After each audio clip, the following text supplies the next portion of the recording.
جو تمغہ بردار بریگیڈ ہے پوری کی پوری ایک صحافیوں کی، جن کو تمغوں سے نوازا گیا ہے، تمغہ بردار صحافی،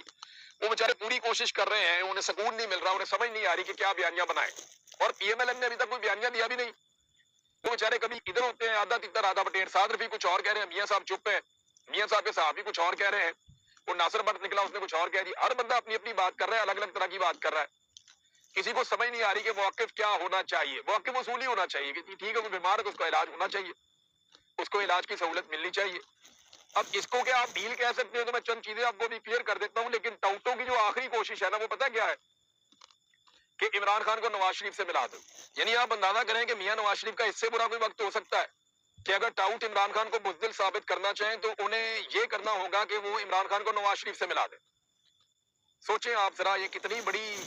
تضحیک ہے نواز شریف کی 3 دفعہ کے وزیر اعظم کی۔ میاں صاحب خود بھی سوچیں کہ ماضی میں مثال دی جاتی تھی کہ تم تو گیدڑ کی طرح ڈرپوک ہو، تم تو لومڑی کی طرح چلاک ہو، اور آج پی ایم ایل این کے اپنے صحافی